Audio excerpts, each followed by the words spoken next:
తాకట్టులో ఉన్న బంగారాన్ని విడిపించి ఆ రోజు ఆన్లైన్ రేట్కి మేము కొంటాం. Sharma gold company. కింద స్థాయి నుంచి వచ్చారు ఆయన, మీ ఊరే తెలిసి ఉండొచ్చు. కింద నుంచి కష్టపడి స్థాయికి వచ్చింది. మధ్యలోనే మీ ఇద్దరి మధ్యన మీరు ముందు ఆయన చెప్పారా లేదు మీరు చెప్పారా? మీ ఇద్దరి మధ్య పరిచయం ఎక్కడ ఏర్పడింది? మా తమ్ముడు 8th క్లాస్ నాగార్జున స్కూల్ అని అక్కడ ఒక ప్రైవేట్ స్కూల్లో చదివేవాడు. తమ్ముడిని ఒకరోజు సార్ కొట్టారు. సార్ అక్కడ పార్ట్ టైంకి జాబ్ చేస్తుండేవాడు.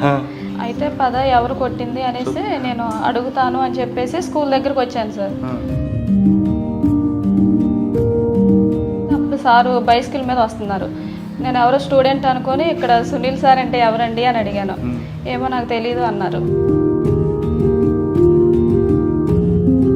కాదు, మా తమ్ముడికి కొట్టాడని కోపంతో వెళ్ళావు, ఆయన పట్టుకు వాయించాల్సింది పోయి నువ్వు ఆయన ప్రేమలో పడ్డావేంటి?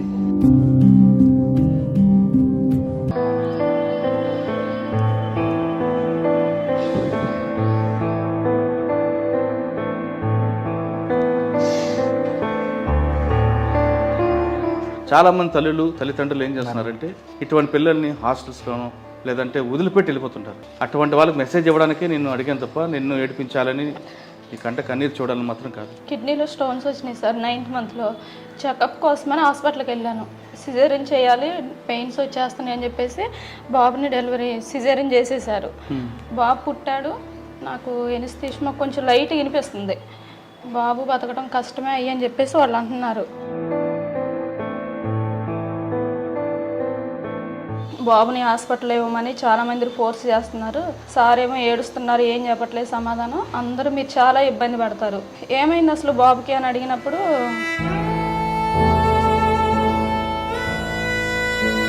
ఇట్లా పడుకోబెట్టారు. తీసుకొచ్చి చెయ్యి చూశాను, బాగా ప్యూర్ వైట్గా ఉంది. అబ్బాయి ఇంత వైట్గా ఉన్నాడని హ్యాపీ ఫీల్ అయ్యే లోపల ఫేస్ చూశాను.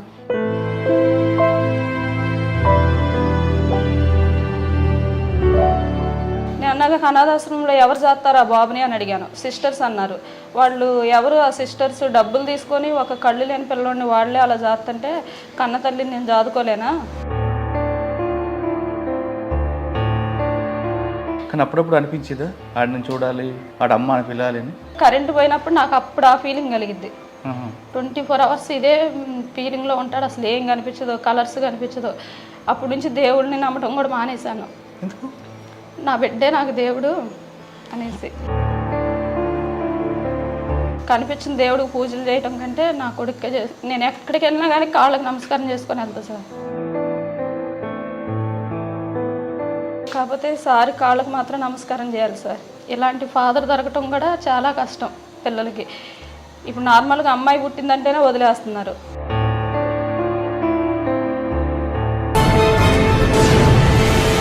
Welcome to crime diaries. Visakhapatnam ACP Sunil Kumar గారు భార్య ప్రస్తుతం అంతా జాయిన్ అయ్యారు.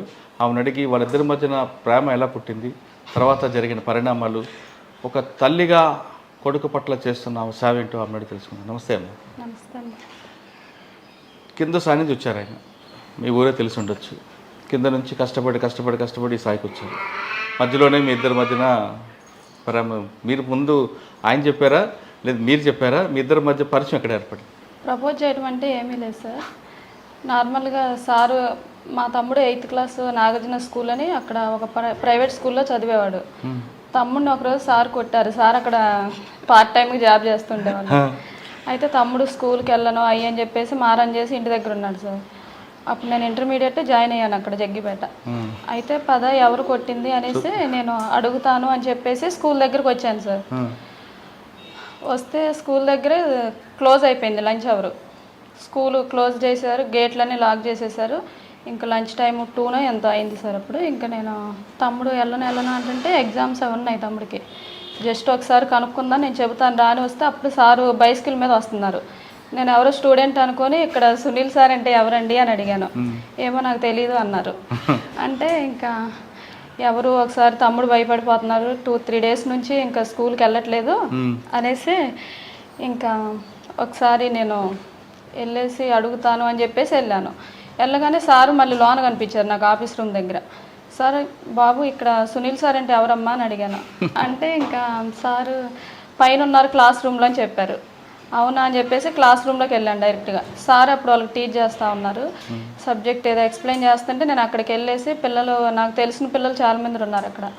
అక్క గోపి వాళ్ళ తమ్ముడు వచ్చారు సార్, గోపి వాళ్ళ అక్క వచ్చారని చెప్పేసి వాళ్ళు పిలుస్తున్నారు. జస్ట్ పిలుస్తుంటే సార్ ఉన్నారు అక్కడ. మీరెవరు అంటే సునీల్ సార్ మేడం అని చెప్పేసి వాళ్ళు అన్నారు. అక్క సునీల్ సారే తను అంటే అవునా అనేసి ఇంక నేను కోపంగా, ఎందుకండి బాబుని అలా కొట్టారు, ఏదైనా ప్రాబ్లం ఉంటే చెప్పాలి కదా, కోతలు పడిపోయినాయి అని చెప్పేసి అన్నాను.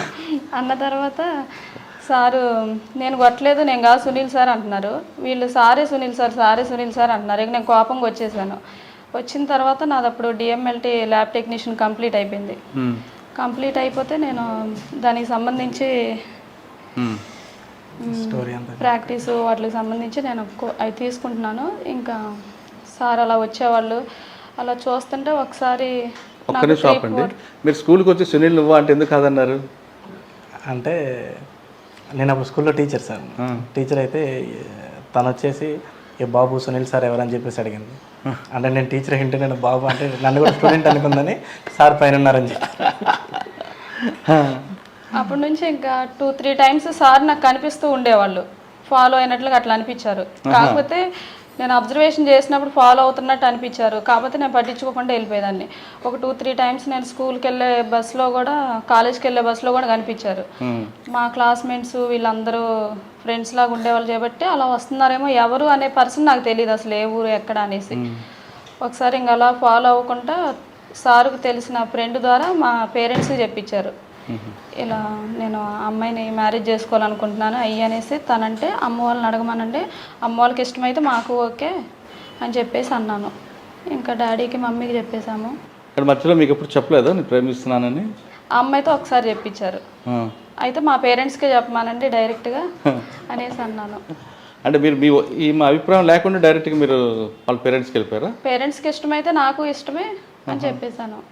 కానీ పెళ్ళికి ముందు దగ్గర మాట్లాడుకోవడం కలుసుకోవడం లేవు పెద్దగా. సినిమా చూపించినట్లుగా సైకిల్ మీద మీరు వెళ్ళడం, సైకిల్ మీద వచ్చేవాళ్ళు రోజు ఇది జైన్ సినిమా లాగా.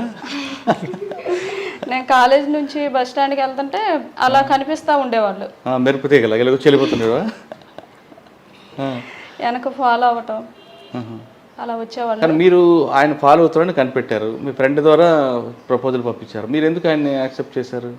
యాక్సెప్ట్ చేయటం అంటే తను బ్యాడ్ పర్సన్. తను ఏం చెప్పిందంటే అన్న చాలా, తనకి సార్ సీనియర్ అండి, అయితే అన్న చాలా గుడ్ పర్సన్, తనకు ఫాదర్ లేరు, చాలా కష్టాలు పడ్డారు, చాలా పూర్ ఫ్యామిలీ, చాలా ఇబ్బందులు పడిపోయి వచ్చారు. అన్న బ్యాడ్ పర్సన్ అయితే కాదు అక్క, ఇలా ఒక అబ్బాయి ఇలా కంటిన్యూగా ఇలా నా వెంట తిరుగుతూ ఉన్నాడు సైకిల్ వేసుకొని, బస్ స్టాండ్ దగ్గరకు అలా వస్తున్నాడు, డిస్టర్బెన్స్ ఉందక్క. ఆర్టీసీ డ్రైవర్ అంటే డాడీ స్టాఫ్ మొత్తం ఉంటారు అక్కడ, నేను అందరికీ తెలుసు మ్యాక్సిమం బస్ స్టాండ్లో, నాకు అలా ఇష్టం లేదు, ఒకసారి చెప్పక్క అన్నాను. అబ్బాయి అయితే మంచోడ్రా, అలా చేయడు అసలు, ఒకసారి నేను చెబుతాను అన్నది. తను చెప్పిన తర్వాత సార్ ఇంకెప్పుడు అటు వచ్చినట్టు అడిగి అనిపించలేదు. తర్వాత డైరెక్ట్ మ్యాచ్ ఫిక్సింగ్కి వచ్చేసారు. కాదా మా తమ్ముడికి కొట్టాడని కోపంతో వెళ్ళావు, ఆయన పట్టుకు వాయించాల్సింది పోయి నువ్వు ఆయన ప్రేమలో పడ్డావేంటి? సరే, మీ ఇద్దరికి కుటుంబాలు రెండు కలిపి పెళ్లి చేసుకున్నారు. పెళ్లి చేసుకున్న తర్వాత తొలి సంతానం చూడగానే ప్రతి తల్లికి చాలా ఆనందం ఉంటుంది. ముందు వాడితో అమ్మాని పిలిపించుకోవాలని ఉంటుంది, వాడిని చూడాలని ఉంటుంది, వాడికి నువ్వు కనబడాలని వాడికి ఉంటుంది. ఈ తల్లి కొడుకుల బంధం అనేది దాన్ని ఎవరూ చెరపలేము, కాదనిలేము కూడా. మరి నీకు ఆ బాబుని చూడగానే ఏమనిపించింది? ఒక్కసారి కూడా అమ్మ అని పిలిపోతే ఏమనిపించింది?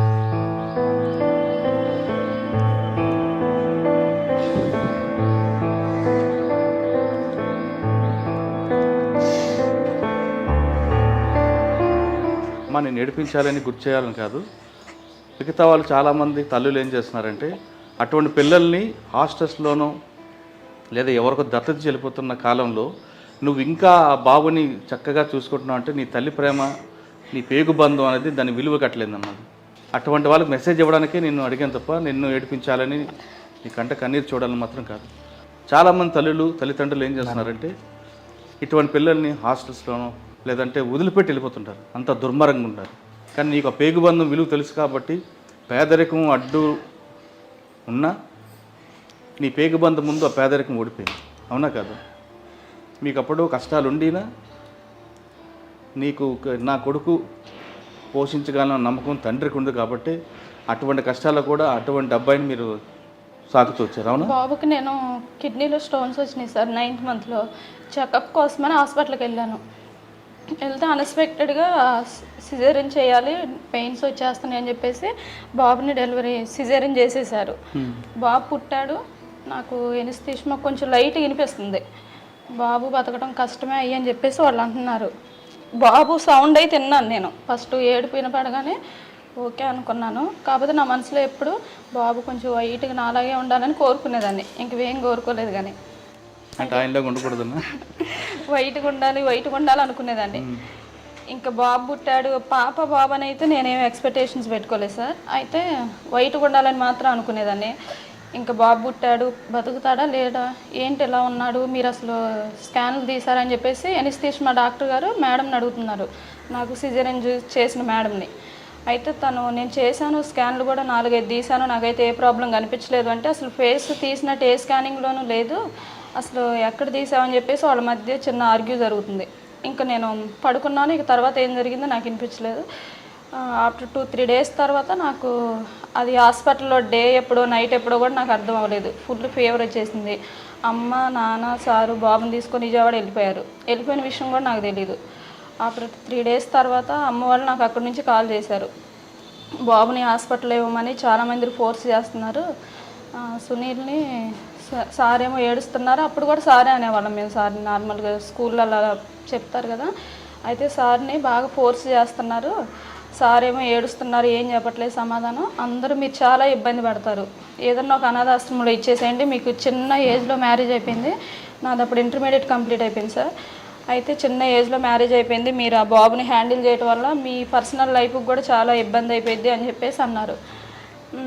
సీక్రెట్గా చేశారు నాకు అమ్మ నాని ఫోను, ఇలా ఇవ్వాలంటున్నారు, బాగా ఫోర్స్ చేస్తున్నారు అంటే నేను చెప్పాను, ఏమైంది అసలు బాబుకి అని అడిగినప్పుడు కొంచెం ఫేస్ మీద మజిల్లాగా ఫామ్ అయిందని చెప్పేసి అన్నారు. కళ్ళు లేవు అవన్నీ ఏం చెప్పలేదు అమ్మ నాన్నకు అనేసి, అమ్మ మీరైతే తీసుకొని రండి, ఒకవేళ ఆ బాబుని అక్కడ ఇచ్చేస్తే మాత్రం సీసీ కెమెరాలు ఇవన్నీ ఉంటాయి కదా ఆ హాస్పిటల్లో, అందరి మీద కేసు పెడతాను నేను, ఎవరు ఇచ్చినా కానీ ఆ హాస్పిటల్లో ఎవరు అక్కడ ఇక్కడ బాబు ఎలా ఉన్నాడనేది మనకి ప్రూఫ్స్ ఉంటాయి కాబట్టి నేను పెడతాను అని చెప్పేసి అన్నాను.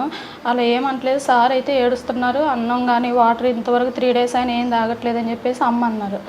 తీసుకొని వచ్చేసాను ఇంటికి. తీసుకొని రాగానే ఫస్ట్ టైం హాస్పిటల్కి తీసుకొని వచ్చారు.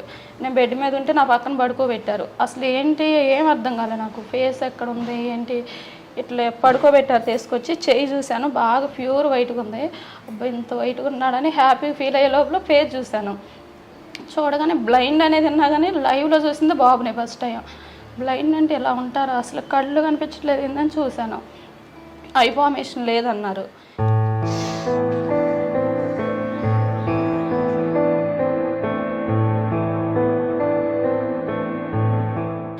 ఇంకా చాలామంది ఒక వేలల్లో వచ్చారు జనాలు చూడటానికి, ఇట్లా ఆంజనేయ స్వామి రూపంలో ఉన్నాడు అనేసి బాగా చూడటానికి ఎక్కువ మంది వచ్చేసి, వద్దమ్మా మీరు చాదలేరు, ఇచ్చేసేయండి అన్నారు. ఇంకా సార్ని రూమ్లో పిలిచి అడిగాను, మీకు బాబు కావాలా వద్దా అని అడిగాను. వీళ్ళ ఫ్రెండ్స్ చాలామంది ఫోర్స్ చేస్తున్నారు, వద్దురా నీకు నువ్వు అసలు హ్యాండిల్ చేయలేవు ఆ పిల్లోడిని, అనాథాశ్రమాలు ఉన్నది ఎందుకు అలాంటి పిల్లలకే కోసం, అలాంటి పిల్లల కోసమే కదా, చాలామంది రిచ్ పీపుల్సే ఇస్తున్నారు, వాడి పొజిషన్లో ఉండి ఎలా హ్యాండిల్ చేయగలుగుతారు బాబుని, నువ్వు కూడా హ్యాండిల్ చేయలేవు, మీకు చాలా ఇబ్బంది అయిపోయింది అని చెప్పేసి అన్నారు. సరే ఏ ఇబ్బంది అయినా నేను హ్యాండిల్ చేస్తాను, సునీల్ వద్దు అని ఒక మాట చెప్తే చాలు, బాబుని తీసుకొని మా ఇంటికి వెళ్ళిపోతాను అంతే, ఇంకా నేను ఎవరు చెప్పినా కానీ నాకు అవసరం లేదు అని చెప్పేసి సార్ని పిలిచి అడిగాను.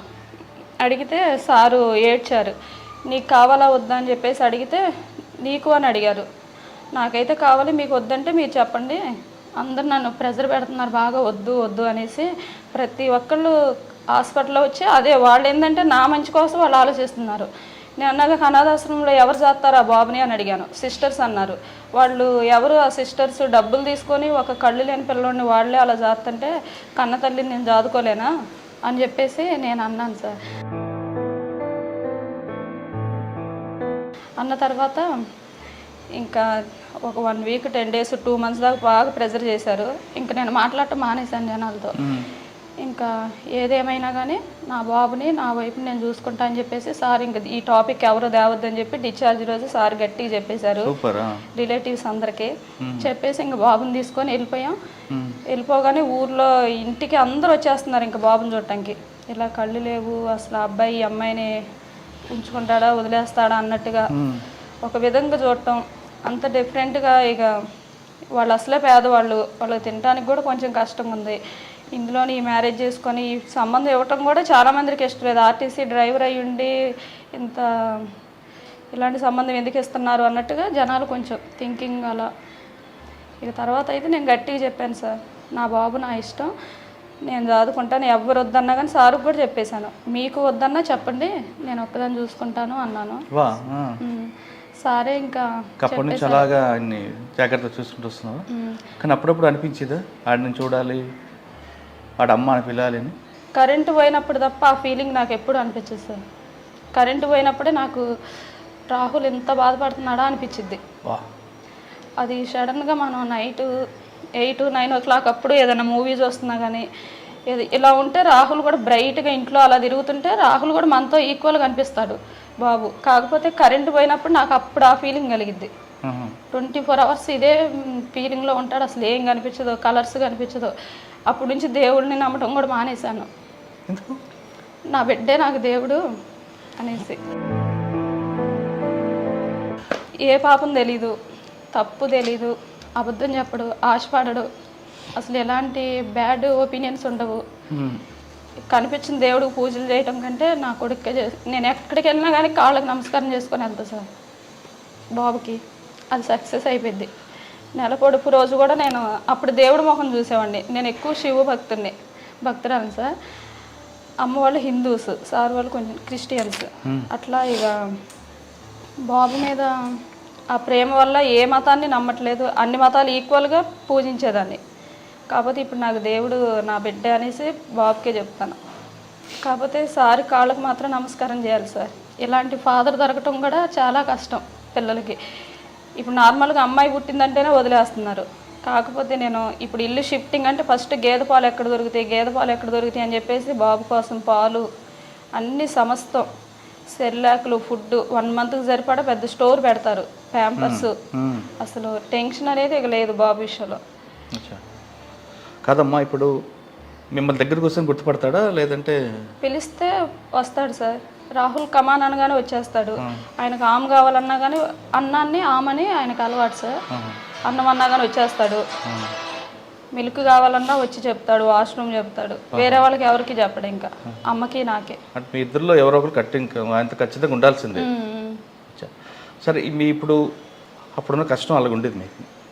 ఆయన ఇచ్చిన జీతమే కుటుంబం గడిచే టైంలో కూడా పేదరికంలో ఉన్న నీ పేగుబంధం గట్టిది కాబట్టి పేదరికాన్ని ఓడిపోయింది, సిగ్గుతో వెళ్ళిపోయింది.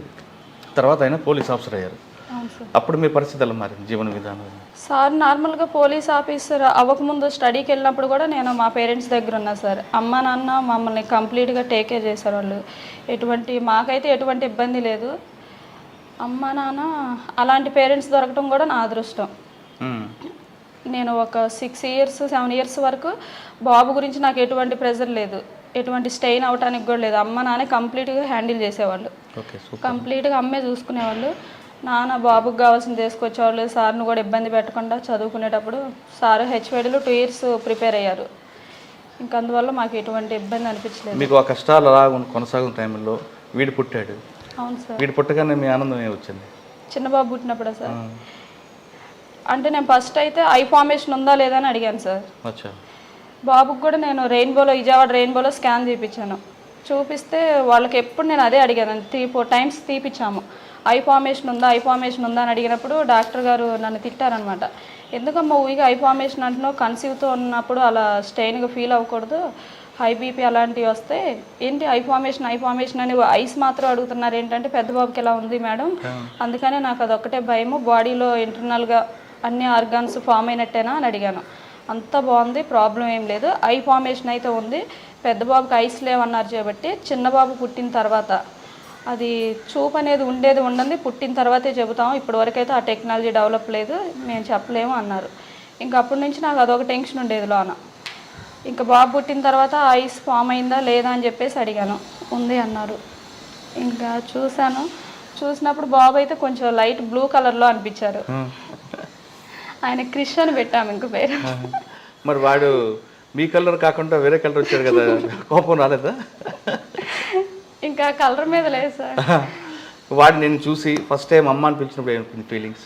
చిన్న బాబా సార్, పెద్ద బాబు ఫస్ట్ పిలిచిన పదం అదే సార్, అమ్మాయి. అమ్మనే పిలుస్తాడు, ఇప్పటికే పిలుస్తానే ఉంటాడు. అమ్మ, అమ్మమ్మ, అప్పుడప్పుడు నాన్న అంటాడు. ఓహో, అంటే వీడితో ఇప్పుడు వాడితో ఉన్న ఎఫెక్షన్ కానీ ఆ ఫీలింగ్ అయితే నాకు లేదు సార్. ఇద్దరి విషయంలో తేడా అనేది అసలు లేదు. ఇద్దరిని రెండు కళ్ళుగా చూసుకుంటున్నాం. సరే అమ్మా, పోలీస్ ఆఫీసర్ అయ్యారు, కష్టాలన్నీ దేవుడు పక్కన పెట్టి ఆయన మంచి ఉద్యోగం ఇచ్చాడు. అనకాపల్లి, కడప లాంటి చేసి అనకాపల్లి వచ్చారు. అనకాపల్లిలో చిన్న డిస్టర్బెన్స్ వచ్చింది. వచ్చినప్పుడు మళ్ళీ మీరు వెనక్కి వెళ్ళినట్టు అనిపించిందా? లేదు, ఈ కష్టాలు మనకి ఇచ్చాడు, మళ్ళీ దీన్ని మనం ముందుకు వెళ్దాం అని ధైర్యం తెచ్చుకున్నారు? దాని గురించి అయితే నేను ఇది కావాలని చేశారేమో అని నా ఇన్నర్ ఫీలింగ్ సార్. నేనైతే అక్కడ చూశానుగా, సారు చాలా సిన్సియర్గా చేశారు డ్యూటీ. ఇప్పుడు సిసిఎస్లో పనిచేస్తున్నారు. సిసిఎస్లో విజిబుల్ పోలీసింగ్కి ప్రయారిటీ ఇస్తున్నారు, ప్రాపర్టీ కేసులో పెడుతున్నారు. ఫైనల్గా చెప్పండి, విశాఖపట్నం మీ ఉన్న ఏరియాలో దొంగతనాలు జరగకుండా అంటే ఎవరి తరం ఆపడం ఎవరి తరం కాదు, ప్రజల వైపు నుంచి మీకు ఎలాంటి సహకారం కావాలి? ప్రజల వైపు నుంచి సహకారం ఒకటే సార్. ఎందుకంటే మేము ఎక్కువ దొంగతనాలు జరిగినప్పుడు అబ్జర్వ్ చేసేది ఒకటే సార్, ఇంటికి తాళం వేస్తారు, తాళం ఎక్కడో షూలోనో చెప్పుల్లోనో చెప్పుల స్టాండ్లోనో పెట్టేసి వెళ్ళిపోతారు. ముందు పిల్లొచ్చుకొని పెట్టేవారు కదా, ఇప్పుడు మానేశారా? అదే సార్. తర్వాత బీరువా తాళం వేస్తారు, బీరువా తాళం కూడా బీరువా పక్కనే ఉన్నటువంటి హ్యాంగర్కి తగిలిస్తారు. ఈజీగా ఉండండి దొంగకి. కొన్నిసార్లు అయితే బీరువాకే పెట్టేస్తారు. ఇట్లా పెట్టేయడం వల్ల వాళ్ళకు కూడా చాలా ఈజీ అయిపోతుంది. ఎందుకంటే దొంగలకి తెలుస్తూ ఉంటుంది ఎక్కడ నార్మల్గా జనాలు టెండెన్సీ తాళాలు పెట్టే టెండెన్సీ ఒకటి తెలుస్తూ ఉంటుంది. తర్వాత రెండోది, ఎవరన్నా ఇప్పుడు అదే ఏరియాలకి సంబంధించిన దొంగలు కానీ, లేదంటే పలానా వ్యక్తి ఇంట్లో దొంగతనం చేయాలని టార్గెటెడ్ దొంగలు ఉంటారు సార్. ఈ టార్గెటెడ్ దొంగలకి మనోళ్ళు ఏం చేస్తారంటే వాట్సాప్లోనూ ఫేస్బుక్లో ఎప్పటికో తిరుపతి వెళ్తారు, తిరుపతి వెళ్ళి అక్కడి నుంచి స్టేటస్ పెడతారు గుండు కొట్టించుకొని. ఇప్పుడు ఆ తెలిసిన దొంగ చూస్తారు స్టేటస్, లేరా తిరుపతిలో ఉన్నారా, అయితే ఇంటికి వెళ్ళొచ్చు అంటే ఇట్లా జనాలు ఇన్ఫర్మేషన్స్ ఇస్తూ ఉంటారు సార్. అదొకటి కొంచెం అవి తగ్గించుకుంటే బాగుంటుంది. తర్వాత సేఫ్టీ అంటే కొంచెం ఎక్కువ ల్యాక్స్ ఆఫ్ అమౌంట్ ఉన్నప్పుడు లాకర్స్ యూజ్ చేసుకుంటే బాగుంటుంది. తర్వాత మేము చెప్తున్నాం సార్, ఎప్పుడైనా సరే ఊరు వెళ్ళినప్పుడు లాక్డ్ హౌస్ మానిటరింగ్ సిస్టమ్ అని చెప్పేసి పోలీస్ డిపార్ట్మెంట్ మేమే ఇంట్లో సీసీ కెమెరా పెట్టేస్తాం. మీరు ఎప్పుడైనా ఒక వారం ఊరు వెళ్తున్నారు, మాకు చెప్తే కన్సర్న్ ఎస్హెచ్ఓకి చెప్తే అక్కడ ఒక సీసీ కెమెరా మీ ఇంట్లో పెట్టేస్తాం. మీ ఇంట్లో పెట్టేసి ఆ సీసీ కెమెరాను మా కంట్రోల్ రూమ్లో చూస్తూ ఉంటాం. చూసినప్పుడు మీ ఇంట్లోకి మీరు కాకుండా ఎవరు వచ్చినా మాకు ఆ సీసీ కెమెరాలో కనపడుతూ ఉంటాం.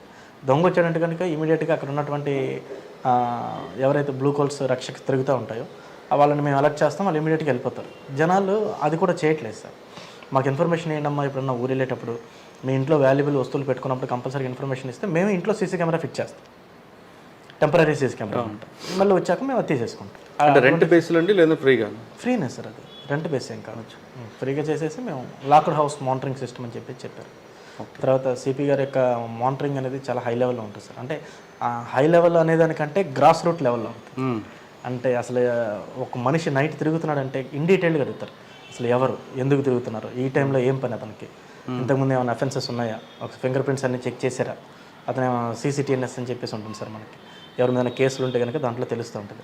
అందులో డేటా వెరిఫై చేశారా, అతను ఆ టైంకు ఎందుకు వచ్చాడు, ఒక రీజన్ చెప్పాడంటే సార్ నేను పలానా కార్ డ్రైవర్ని, పలానా వ్యక్తి దగ్గర కార్ డ్రైవింగ్ చేస్తూ నేను వచ్చానని చెప్పేసి అంటే ఇమీడియట్గా ఆ కారు ఓనర్కి ఫోన్ చేయండి.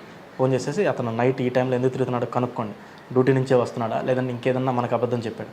అంటే అంత గ్రాస్ రూట్ లెవెల్లో సార్ మానిటర్ చేయడం అనేది నిజంగా ఎక్స్ట్రాడినరీ సార్.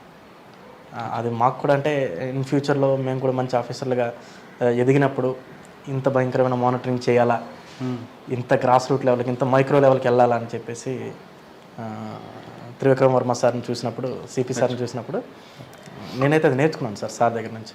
విశాఖపట్నంలో దొంగతనాలు జరగకుండా ఉండాలంటే కేవలం పోలీసుల బాధ్యత కాదు, ప్రజలు కూడా బాధ్యత వహించాలంటున్నారు సునీల్ కుమార్ గారు. ఇది కేవలం పోలీసులను నెట్టకుండా మీ వంతుగా మీరు కొన్ని సూచనలు, పోలీసులు ఇచ్చిన సూచనలు కానీ పాటిస్తే దొంగతనాల నివారణ చాలా ఈజీగా ఉంటుందని చెప్తున్నారు. ఇక సునీల్ కుమార్ గారి దంపతుల విషయానికి వస్తే, పేగుబంధం ముందు అంటే కన్న తల్లి పేగుబంధం ముందు పేదరికం సిగ్గుతో తలదించుకొని పారిపోయింది. వికలాంగులు పుడితేనే హాస్టల్స్లో పెడుతున్నా లేదా పుట్టిన బిడ్డని వెంటనే బొడ్డు కూడా కోయకుండా చెట్టు పొదల మధ్యన పారేస్తున్న ఈ కాలంలో పుట్టిన బిడ్డ వికలాంగుడు కదా, మానసిక వికలాంగుడు అని తెలిసిన కూడా ఆ తల్లిదండ్రులు పేదరికం పక్కన పెట్టి వాళ్ళిద్దరిని ఇప్పటికీ సాకుతున్నారు. ఏ హాస్టల్లోనో ఏ అనాథాశ్రమంలో ఇవ్వకుండా ప్రతి తల్లిదండ్రులు శ్యామల గారిని ఒక రోల్ మోడల్గా ఎంచుకోవాలనేదే నా ప్రధాన ఉద్దేశం. ఇది ఈ వారం సునీల్ కుమార్ గారు, శ్యామల గారు ఎక్సలెంట్ ఇంటర్వ్యూ. వచ్చే వారం మరొక ఇష్టం మళ్ళీ కలుద్దాం. అంతవరకు నమస్తే.